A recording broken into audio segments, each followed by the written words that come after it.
ప్రసిద్ధిగాంచిన వాడపల్లి శ్రీ వెంకటేశ్వర స్వామి దేవస్థానం పాలకవర్గ నియామకంపై చిర్ల జగ్గిరెడ్డి చేసిన ఆరోపణలు తీవ్రంగా ఖండిస్తున్నామని ముత్యాల బాబ్జీ, కాసా విద్యాసాగర్, యలమిల్లి జగన్మోహన్ అన్నారు. ఈ సందర్భంగా వారు మాట్లాడుతూ శ్రీ వెంకటేశ్వర స్వామి దేవస్థానం భక్తజనుల సందోహంతో రాష్ట్ర వ్యాప్తంగా ప్రసిద్ధిగాంచిందన్నారు. దేవస్థానం ప్రాచుర్యాన్ని గుర్తించి గత ప్రభుత్వమే డీసీ పరిధిలోకి దేవాలయాన్ని తీసుకొచ్చిందన్నారు. దీంతో ధర్మకర్త మండలి సభ్యుల సంఖ్య 17కు చేరుకుందని, గతంలో 11 మంది సభ్యులు ఉండేవారన్నారు. అందుకు అనుగుణంగా నియోజకవర్గ పరిధిలో నియామకాన్ని గత ప్రభుత్వాలు చేశాయని, ప్రస్తుతం దేవాలయం పరిధి సభ్యుల సంఖ్య పెరగడంతో కొత్తపేట నియోజకవర్గానికి చెందిన వారు చైర్మన్తో సహా 10 మంది కాగా, ఇతర జిల్లాలకు సంబంధించి మరో 7 సభ్యులుగా అవకాశం లభించిందన్నారు. పాలక వర్గంలో బలహీన వర్గాలు, షెడ్యూల్ కులాలు, మహిళలతో సహా 50% పైబడి నియామకం జరిపారన్నారు. ఈ పాలక వర్గానికి సంబంధించి సభ్యుల నియామకంపై జగ్గిరెడ్డి అసత్య ఆరోపణలు చేశారన్నారు. సేవా కార్యక్రమాల్లో ప్రజా ప్రతినిధులుగా ఎన్నికైన మహిళలు ఇతరులను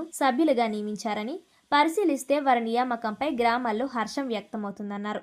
చిర్ల జగ్గిరెడ్డి హయాంలో పాలకవర్గ చైర్మన్ సభ్యులను డమ్మీ చేసి పెత్తనం ఎవరు వెలగబెట్టారో భక్తజనులందరికీ ఎరుకేనని ఎద్దేవా చేశారు. అగ్నికుల క్షత్రియులు దైవంగా కొలుస్తున్న గజేంద్రుల వారి విగ్రహాన్ని వాడపల్లి దేవస్థానం సమీపంలోనే ప్రతిష్ఠించాలని సంఘీయులు కోరగా, ఎమ్మెల్యే బండారు సత్యానందరావు ప్రతిష్ఠిస్తామని హామీ ఇవ్వడం జరిగిందన్నారు. హామీని నిలబెట్టుకునే దిశగా ఆయన ముందుకెళ్తున్నారన్నారు. జగ్గిరెడ్డిల రావులపాలెంలో రాజ్యాంగ నిర్మాత బాబా సాహెబ్ అంబేద్కర్ విగ్రహం ఏర్పాటు చేస్తామని చెప్పి గాలికి వదిలేసే తత్వం కాదని, సత్యానందరావు గజేంద్రుడి విగ్రహాన్ని నెలకొల్పి తీరుతారన్నారు. దోపిడీ గురించి ఆయన మాట్లాడడం హాస్యాస్పదంగా ఉందన్నారు. కొత్తపేట నియోజకవర్గంలో దోపిడీకి పర్యాయ పదమే చిర్ల జగ్గిరెడ్డి అని, వారు అధికారంలో ఉన్న కాలంలో ఏ విధంగా అక్రమాలకు పాల్పడ్డారో నియోజకవర్గ ప్రజలందరికీ తెలుసన్నారు. మాట్లాడుతున్నారు. ఈ రోజున కొత్తపేట నియోజకవర్గానికి సంబంధించి చైర్మన్ తో సహా సభ్యులందరినీ చూస్తే వారంతా గతంలో ఏ మేరకు ప్రజా వ్యవస్థలో ఉన్నారో, ప్రతినిధిగా పనిచేశారో తెలుస్తుంది.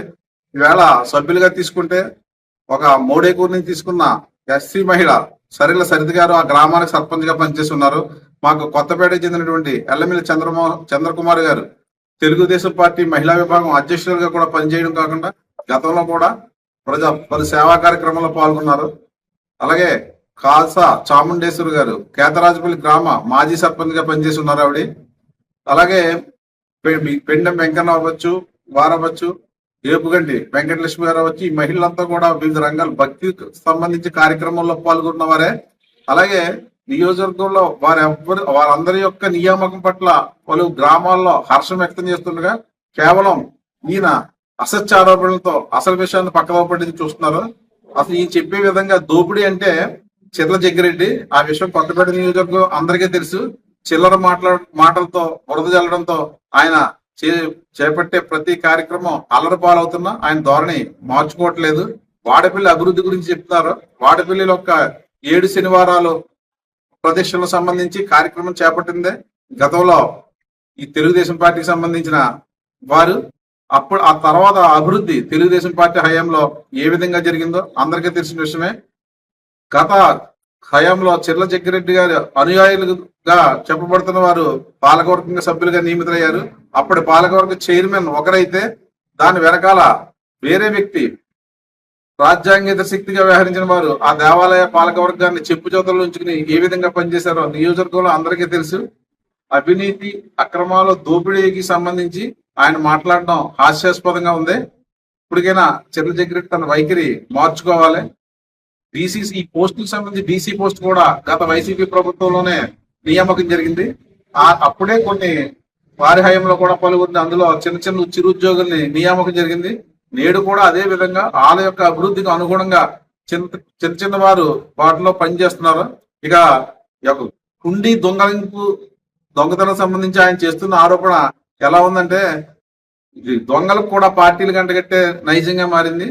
బయట ప్రాంతానికి చెందిన వ్యక్తి హుండీ లెక్కింపులో చేతివాటం ప్రదర్శిస్తే సకాలంలో సిబ్బంది మేలుకుని అతను పట్టుకుని పోలీసులకు అప్పగించడం, కేసు నమోదు చేయడం కూడా జరిగింది.